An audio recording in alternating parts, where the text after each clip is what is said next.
Hello students. तो बच्चों, आज हम आ गए हैं फिर से काफ़ी टाइम के बाद। और आपको ये भी बता दें कि ऐसा क्यों हुआ कि मैं काफ़ी दिनों से वीडियो अपलोड नहीं कर पाया। तो हुआ क्या था कि लैपटॉप ख़राब हो गया था, उसकी वजह से बड़े इशू हो गया, सारी चीज़ें उसी के अंदर थी। तो उसको ठीक कराने में, रिकवर कराने में काफ़ी टाइम लग गया, इस वजह से ये हो नहीं पाया था। चलो बढ़ाते हैं अब हम अपनी जर्नी को आगे। क्या किया था हमने अब तक, और कौन सा स्टूडेंट इसको देख रहे थे वो वापस आ जाएं। मेरी आप लोगों से हम्बल रिक्वेस्ट है, क्योंकि जो बच्चे देख रहे थे वो सोचेंगे कि सर ने एकदम से बंद कर दिया, लेकिन वो मजबूरी थी। मैंने मैसेज करके भी इसलिए नहीं बताया आप लोगों को कि आप लोग ये सोचेंगे कि सर तो बस ऐसे ही गोली दे रहे हैं, लेकिन नहीं, हुआ यही था कि लैपटॉप ख़राब हो गया था, उसकी वजह से सब थोड़ा सा टेक्निकल इशू था। अब बढ़ते हैं आगे। चैप्टर चल रहा था हमारा करंट इलेक्ट्रिसिटी। जो बच्चे नीट के लिए और जेईई मेंस के लिए तैयारी कर रहे हैं उनके लिए स्पेशल सेशन है, और जो बच्चे अच्छे मार्क्स लाना चाहते हैं 12th बोर्ड में भी, तो वो भी इन क्वेश्चंस को लगा सकते हैं। ठीक है। और बेस्ट 100 क्वेश्चन, एक चैप्टर के 100 क्वेश्चन करते हैं हम। उसमें 5 साल के पुराने नीट के क्वेश्चन भी कर लेते हैं, और जेईई मेंस के अभी जो लास्ट ईयर आए हैं वो क्वेश्चंस भी हम इसमें लगा लेते हैं। तो हमारे और बाकी के जो क्वेश्चंस हैं वो कुछ अपने बनाए हुए क्वेश्चंस हैं मेरे, और कुछ क्वेश्चंस डिफरेंट बुक से उठाए हुए क्वेश्चन हो सकते हैं। ठीक है। तो चेंज करके, जरूरी नहीं कि वो बुक में जैसा क्वेश्चन दिया हो ऐसा ही आपके सामने हो, थोड़ा बहुत चेंज भी उसमें हो सकता है।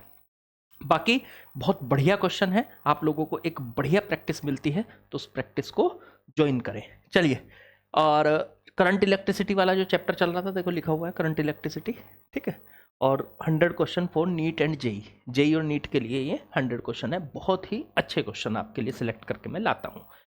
चलिए करते हैं शुरुआत। करंट इलेक्ट्रिसिटी के जो क्वेश्चन थे वो 100 कंप्लीट हो जाएंगे आज इनको कंप्लीट कर लेंगे। 97 तक हमने लास्ट कर लिए थे। बहुत दिन हो गए, बहुत दिनों के बाद वीडियो अपलोड हो रही है, और अब लगातार वीडियो अपलोड होगी। ठीक। चलिए, 98 वाला जो क्वेश्चन है, जरा इसको देखते हैं में क्या बोला गया है। तो 98 ये नीट का क्वेश्चन है, नीट वाले क्वेश्चन चल रहे हैं, अब 2022 का क्वेश्चन है।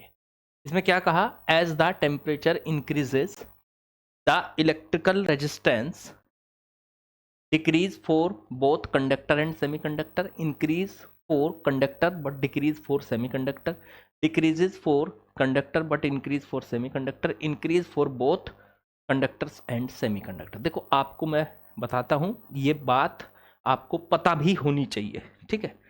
होता क्या है, अगर मान लीजिए हमारे पास कोई कंडक्टर है, ये कोई रेजिस्टेंस है जो कि कंडक्टर है, मतलब कंडक्टर का मतलब समझते हो आप, मतलब मेटल से बना है, मेटल से बना है बच्चों।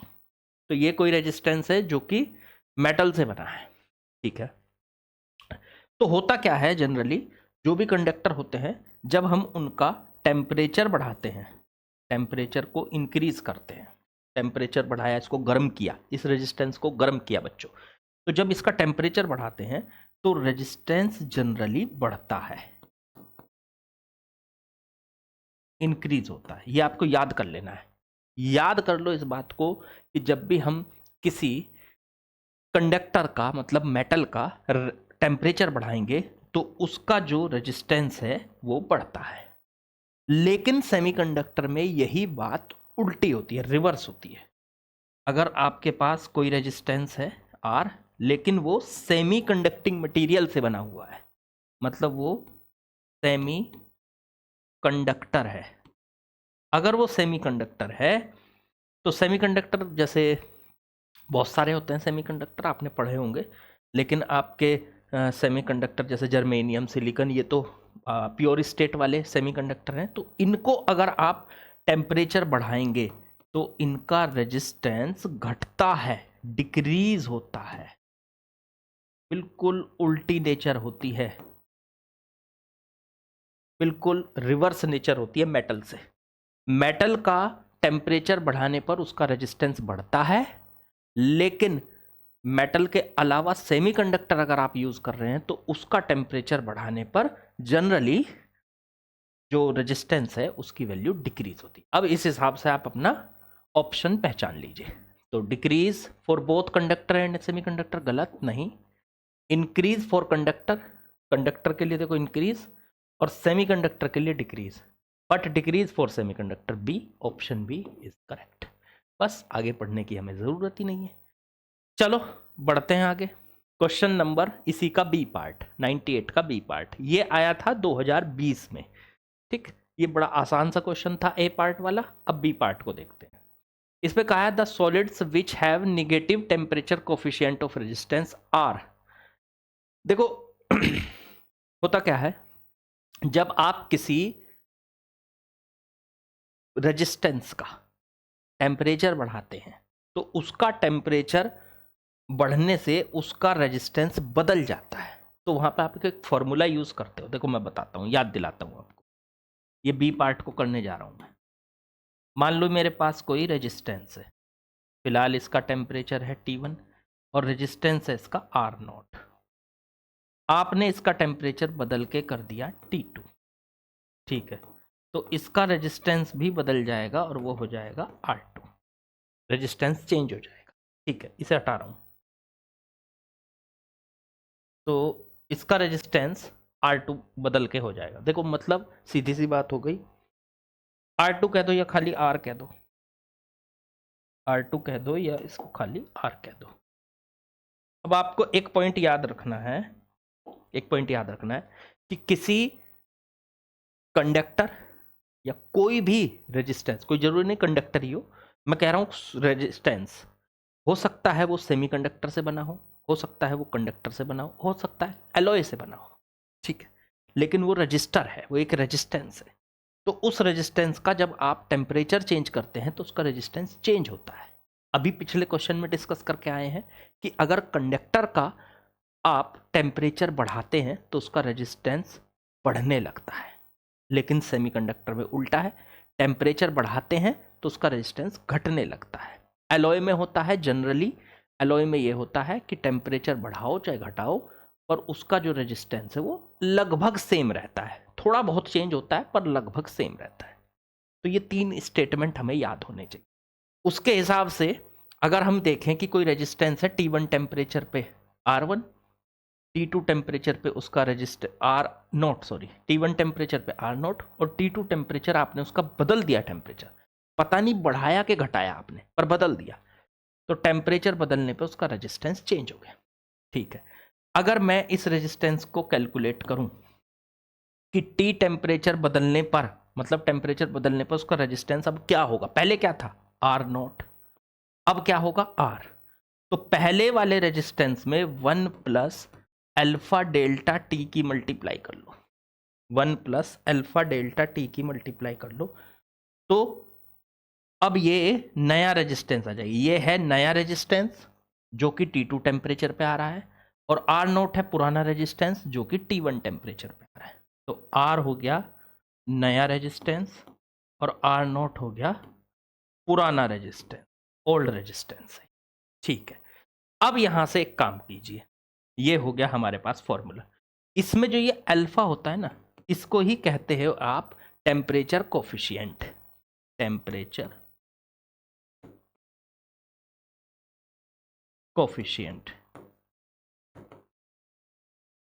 इसी को बोलते हो आप टेम्परेचर कोफिशिएंट। अच्छा एक बात इसमें ध्यान रखने वाली है, एक बात सोचो खुद से, अगर अल्फा की वैल्यू प्लस हुई तो ये जो वैल्यू है ये बढ़ेगी, क्योंकि प्लस 1 के साथ कुछ प्लस हो रहा है तो ये वैल्यू बड़ी हो जाएगी 1 से बड़ी वैल्यू की मल्टीप्लाई R0 के साथ करेंगे तो ये पूरी वैल्यू बढ़ जाएगी, मतलब R की वैल्यू बढ़ेगी। मतलब जब अल्फा पॉजिटिव होगा, पॉजिटिव होगा तो R की वैल्यू क्या होगी, R की वैल्यू इंक्रीज होगी, पहला पॉइंट। और ऐसा कब होता है, R की वैल्यू टेम्परेचर के साथ इंक्रीज कब होती है, कंडक्टर में। तो ये पहला केस जो है ये किसके लिए है, कंडक्टर के लिए या मेटल के लिए है। दूसरा, अब सोचो अल्फा की वैल्यू अगर माइनस है तो 1 में से कुछ माइनस हुआ, माइनस होने के बाद ये वैल्यू कम हो गई, 1 से कम हो गई, 1 से कम वैल्यू की मतलब 1 से कम जो वैल्यू है उसकी मल्टीप्लाई आर नोट के साथ करेंगे तो ये पूरी वैल्यू कम हो जाएगी, मतलब आर कम हो जाएगा। तो सीधी सी बात है, अल्फा अगर निगेटिव है तो आर की वैल्यू क्या हो रही है, डिक्रीज।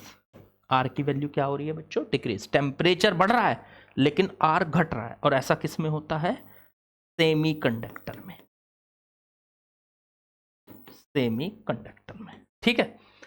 अब यही चीज अगर अल्फा की वैल्यू 0 है, अल्फा की वैल्यू 0 है तो होगा क्या, अब ये 0 है तो आर की वैल्यू आर नोट के इक्वल रहेगी, आर की वैल्यू आर नोट के इक्वल रहेगी जो कि कांस्टेंट रहेगी, इसका मतलब न बदलेगी, टेम्परेचर बढ़ाओ चाहे घटाओ। ऐसा कब होता है, अल्फा की वैल्यू 0 कब होती है, जब ये जो रेजिस्टेंस है ये किससे बना होता है, एलॉय से,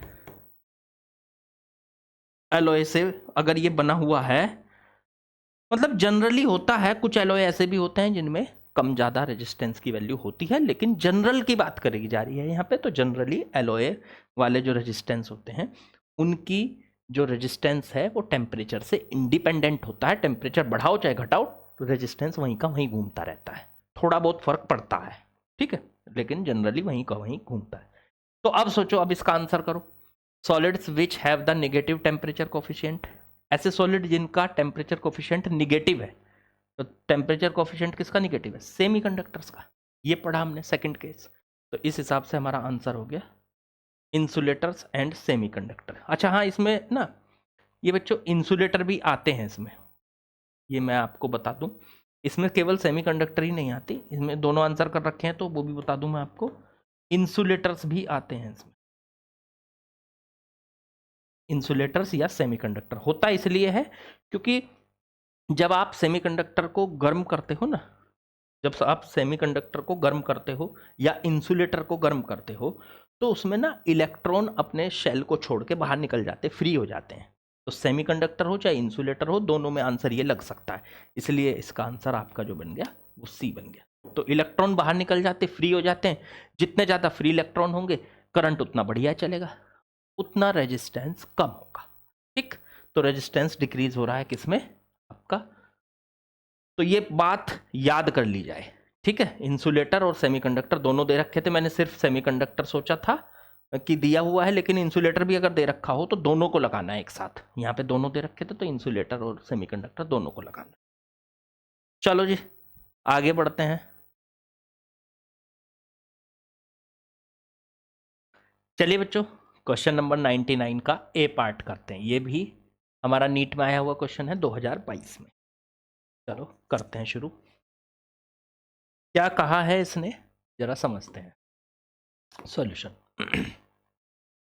A copper wire of length 10 meter and radius 10 to the power minus 2 upon pi square under root pi meter has electrical resistance of 10 watt, watt में कहाँ से दे दिए, 10 ओम होना चाहिए इलेक्ट्रिकल रेजिस्टेंस, चलो गलत कर दिया होगा। The current density in the wire for electric field strength of, current density निकालनी है, इलेक्ट्रिक फील्ड स्ट्रेंथ आपकी दी हुई है 10 वोल्ट पर मीटर। देखो जो जो दिया है पहले उसे लिख लेते हैं। एक वायर है, ये है वायर, इसका रेजिस्टेंस, ये 10 मीटर की वायर है, ओके। रेडियस इसकी, cross section radius 10 to the power minus 2 under root pi metre, ठीक है, ये रेडियस है और ये इसकी लेंथ है, okay. Has electrical resistance 10 ohm, R की वैल्यू 10 ओम दी है, वो गलती से शायद डब्ल्यू लिख दी हो क्योंकि इलेक्ट्रिकल रेजिस्टेंस तो यही होता है। फिर करंट डेंसिटी पूछी है, करंट डेंसिटी क्या होती थी, J equals to I upon A, current upon area, इसको कहते थे करंट डेंसिटी, ये हमें कैलकुलेट करनी है। इलेक्ट्रिक फील्ड की स्ट्रेंथ दे रखी है हमें, इलेक्ट्रिक फील्ड दिया हुआ है यहाँ पे 10 वोल्ट पर मीटर, सारी के सारे SI यूनिट में है, कोई दिक्कत ही नहीं है, ठीक है। तो अब यहाँ से हमें कैलकुलेशन करनी है, चलो करते हैं। एक काम करो, सबसे पहले J को कैलकुलेट करने के लिए आपको एरिया चाहिए, area cross section area wire का, तो जैसे ऐसे वायर है ना, देखो वायर है ऐसे, इसे थोड़ा सा बड़ा करके देखो तो ऐसी वायर नजर आएगी आप ऐसे। ये जो एरिया है ये, इसकी रेडियस दे रखी है आपको यार, इसको कहते हैं क्रॉस सेक्शन एरिया।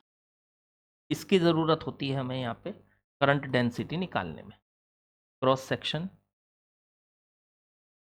एरिया। तो इसकी ज़रूरत होती है हमको, ठीक है। तो ये निकाल लेते हैं सबसे पहले, पाई आर स्क्वायर। चलो जी, पाई आर की वैल्यू कितनी दे रखी है, 10⁻⁻² अपॉन में अंडर रूट पाई का होल स्क्वायर। जब अंडर रूट पाई का स्क्वायर करेंगे ये बन जाएगा पाई इंटू 10⁻², का स्क्वायर करेंगे -4 अपॉन में पाई, पाई से पाई कैंसिल, ये बन गया 10⁻⁴ metre square. That is area. ये इस वायर का क्रॉस सेक्शन एरिया है जिसकी हमें जरूरत पड़ेगी। तो सबसे पहले तो यही निकालना था, ये हमारा 10⁻⁴ मीटर स्क्वायर निकल के आ गया। फिर अब करो करंट, चलो करंट लो। करंट कैसे निकालें, तो करंट निकाल सकते हो V = IR से। तो I = V/R कर सकते हो, हाँ बिल्कुल कर सकते हैं। अब V तो कहीं वोल्टेज तो दी नहीं, इसके अक्रॉस कितनी है, कोई बात नहीं, इलेक्ट्रिक फील्ड तो दिया है। इलेक्ट्रिक फील्ड में और वोल्टेज में कनेक्शन होता है, क्या कनेक्शन होता है, तो इलेक्ट्रिक फील्ड होता है dV/dx माइनस का। जब इसको इंटीग्रेट कर लेते हैं तो ये आ जाता है V E = dV का हो जाएगा माइनस का V, माइनस तो छोड़ो, माइनस तो डायरेक्शन बताता है, इलेक्ट्रिक फील्ड हाई पोटेंशियल से लो पोटेंशियल की तरफ चल रहा है, तो V/x आ जाएगा। इसकी इधर मल्टीप्लाई करेंगे तो V वोल्टेज आ जाएगी E इंटू में x, तो V की जगह रख सकते हो E इंटू में x। x क्या है, x है लेंथ, अब यहाँ पे लेंथ कितनी दे रखी, 10 मीटर, वही रख देंगे यहाँ, और अपॉन में r। चलो E कितना है 10, ये रहा देखो 10, x कितना है लेंथ, तो इस वायर की जो लेंथ है वो भी 10 मीटर, अपॉन में r। रेजिस्टेंस कितना दे रखा, रेजिस्टेंस भी 10 ही दे रखा भाई, सब कुछ 10 ही है क्या, 10 10 10, सब कुछ 10 है।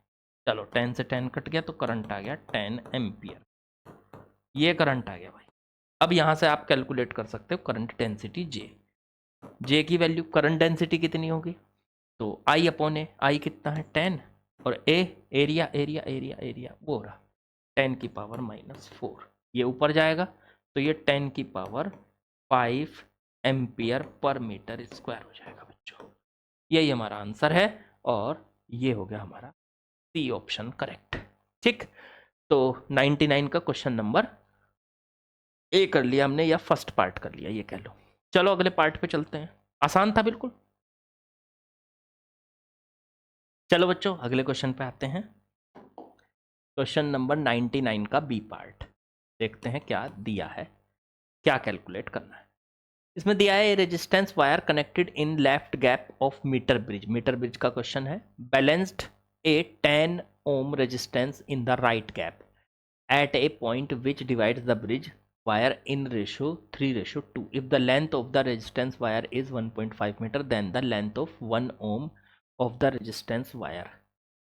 ओके, सुनो आसान सा सवाल है क्या, मीटर ब्रिज बना लेते हैं पहले। मीटर ब्रिज इस तरीके से होता है, में ये दो गैप होते हैं, नीचे एक वायर होती है, ज़्यादातर वो वायर 1 मीटर की होती है, लेकिन यहाँ पे वो 1 मीटर की ना देके आपको 1.5 मीटर की दे रखी है।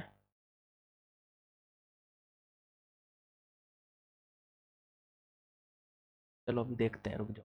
ए रेजिस्टेंस वायर कनेक्टेड, वैसे मीटर ब्रिज में ये वायर 1 मीटर की होती है, देख एक मिनट दोबारा पढ़ो, कभी मैंने गलती कर ली हो। A resistance wire connected in a left gap, यहाँ पे हमने लेफ्ट गैप में एक रेजिस्टेंस की वायर लगा दी, ठीक है, लेफ्ट गैप में, ठीक है। Of metre bridge balance a 10 ohm resistance in the right gap, right gap में पहले से ही एक 10 ओम का रेजिस्टेंस लगा हुआ है, ठीक है ठीक है ठीक है ठीक है, राइट गैप। अब यहाँ पे ये बैलेंस कर रहा है, मतलब यहाँ पे होता क्या है, एक बैटरी लगी होती है इस तरीके से, ठीक है, और यहाँ से एक गैल्वेनोमीटर लगा होता है, और उसको यहाँ से ऐसे कनेक्ट करते हैं, अलग अलग पॉइंट पे देखते हैं कहाँ पे नल पॉइंट मिल रहा हमें। तो जब हम उसको देखते हैं तो गैल्वेनोमीटर में कोई करंट नहीं आता, तो उसको कहते हैं, अगर गैल्वेनोमीटर में 0 करंट है तो उस पॉइंट को कहा जाता है नल पॉइंट। तो ये है इसमें नल पॉइंट, ठीक है। तो फिर यहाँ से रेजिस्टेंस वायर इज 1.5 मीटर। अब इसने कहा if the length of resistance wire, तो ये इसकी लेंथ दी है, ये जो वायर है इसकी लेंथ दी है 1.5 मीटर, जो यहाँ पे लगा है। इसकी नहीं, ये तो 1 मीटर की होती है, ये तो 1 मीटर की होती है। मीटर ब्रिज में जो वायर लगी होती है ये 1 मीटर, बदल सकता है वो अपनी मर्जी से, पर जनरली अगर कुछ ना दे तो 1 मीटर की होती है, ठीक है। जो ये वायर लगाई थी ये 1.5 मीटर की थी, ठीक है। अब इसने कहा then the length of 1 ohm of the resistance wire, ये जो वायर लगाई है इसके 1 ओम रेजिस्टेंस की लेंथ कितनी होगी, ठीक है, वो निकाल देंगे। पहले एक काम करें, ये जो 1.5 मीटर की ये यहाँ पे वायर यूज की है, इसका रेजिस्टेंस कितना है मान लेते हैं R है, ठीक है। अब ये यहाँ पे इसको काट रहा है, सॉरी इस पे नल पॉइंट मिला कहाँ पे 3:2 पे, ये 3:2 पे, मतलब यहाँ से यहाँ तक की जो लेंथ है और यहाँ से यहाँ तक की जो लेंथ है उनका दोनों का रेशो 3:2 है। तो मान लो यहाँ से यहाँ तक की लेंथ L1 है और यहाँ से यहाँ तक की लेंथ L2 है, और इनका दोनों का रेशो L1 बटे L2 का रेशो 3/2 है, 3:2 है। चलो ठीक है। अब यहाँ से पहले एक काम करो, मीटर ब्रिज का फॉर्मूला लगाओ। मीटर ब्रिज का फॉर्मूला होता है जिस रेजिस्टेंस को हमें कैलकुलेट करना है उसे लिख लो अपॉन में, नल पॉइंट आपको मिल चुका है तो उसके सामने वाली लेंथ लिख लो।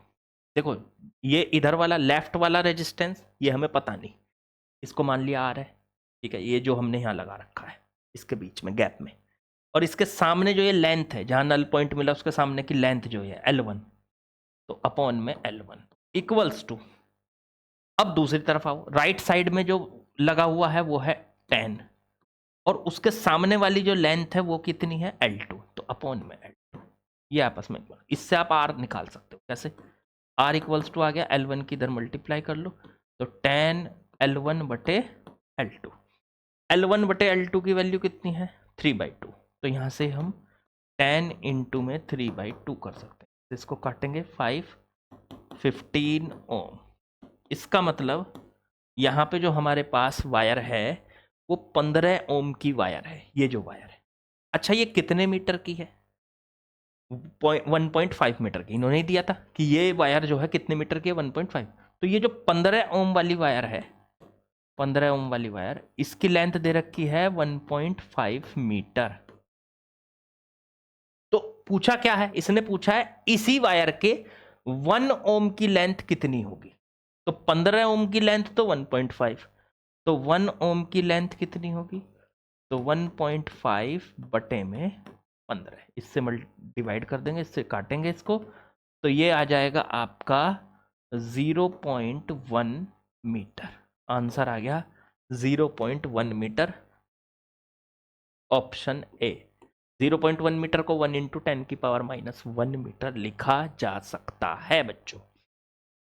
मेरे ख्याल से आपको समझ में आ गया। 99 क्वेश्चन का बी पार्ट हमने कर लिया, बिल्कुल आसान था ये भी। बस ये इन्फॉर्मेशन हमें होनी चाहिए कि मीटर ब्रिज आखिरकार किस तरह से वर्क करता है।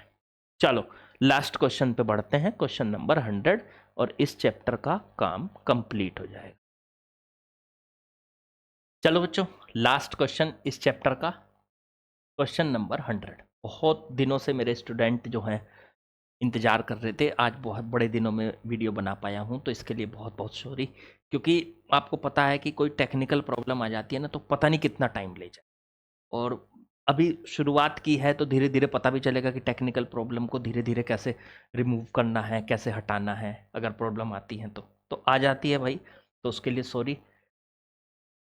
अब कंटिन्यू करेंगे अपने सेशंस को। नीट का पेपर जब तक है, अभी जेईई मेंस का तो फिलहाल चल भी रहे हैं, ठीक है। चलो क्वेश्चन है 100, to resistors of resistance 100 ohm 200 ohm are connected in parallel in an electrical circuit. The ratio of the thermal energy developed in 100 ohm to that in 200 ohm in a given time is. ठीक है, ठीक है, ठीक। दो register हैं, बना लो। पहला register जिसका रेजिस्टेंस है 100 ओम, एंड सेकंड रजिस्टर जिसका रेजिस्टेंस है 200 ओम। कनेक्ट कर दिया उनको पैरेलल में। चलो जी कर दो। इसको उठा के यहाँ से, इसको उठा के यहाँ से और यहाँ रख दो। ये पैरेलल में कनेक्ट करने जा रहा। लो, इसके साथ कनेक्ट कर दिया इसको मैंने। ये लो जी, पैरेलल में कनेक्ट कर दिया। द रेशो ऑफ थर्म, अच्छा पैरेलल में एक बात खास होती है, क्या? वोल्टेज सेम होती है। हाँ, दोनों की वोल्टेज सेम होगी। जो वोल्टेज पहले वाले की होगी वही दूसरे। अब इन्होंने कहा the ratio of thermal energy, पहले वाले में जो एनर्जी डेवलप होगी, मतलब हीट डेवलप होगी, वो कितनी होगी? V square by R1। R1 है पहले वाले का रेजिस्टेंस और R2 है दूसरे का रेजिस्टेंस, तो V स्क्वायर बाई R1। और दूसरे वाले में हीट जो डेवलप होगी वो कितनी होगी? H2, V square by R2।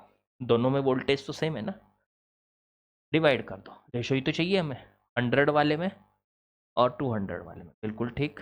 तो H1 by H2, we square cancel, ये ऊपर जाएगा, तो R2 by R1। We square cut गए। R2 की वैल्यू कितनी है? तो R2 है 100, सॉरी 200। R2 तो 200 है और R1 है 100। ये कटेगा तो आंसर आ जाएगा 2:1। तो आंसर इज द 2:1 बच्चों। A option is correct. तो बिल्कुल आसान। यहाँ तक की जर्नी हमारी कंप्लीट हुई करंट इलेक्ट्रिसिटी की। करंट इलेक्ट्रिसिटी हमने कर लिया कंप्लीट। अब दूसरे चैप्टर को शुरू करेंगे, देखते हैं कि क्या शुरू करना है। मैंने वैसे पिछली वीडियो में कहा था मॉडर्न फिजिक्स को स्टार्ट करते हैं, लेकिन वो कहे हुए बहुत टाइम हो गया। तो मॉडर्न करेंगे या फिर आपकी कर लेंगे मैग्नेटिज्म कर लेंगे, इसी के बाद है वो। तो मैग्नेटिज्म कर लेंगे। तो मैग्नेटिज्म को स्टार्ट करते हैं, ठीक है। उसके साथ साथ ही उसी हिसाब से हम आगे बढ़ते जाएंगे। तो मैग्नेटिज्म वाला टॉपिक स्टार्ट करते हैं। के लिए मुझे क्वेश्चंस बनाने पड़ेंगे और फिर उनको टाइप कराना पड़ेगा। तो 1% ऐसा हो सकता है कल वीडियो ना आए, क्योंकि कल मैं ये काम करूँगा, लेकिन कोशिश करूँगा कि कल भी आए, ठीक है। कल ही कराता हूँ इस काम को मैं।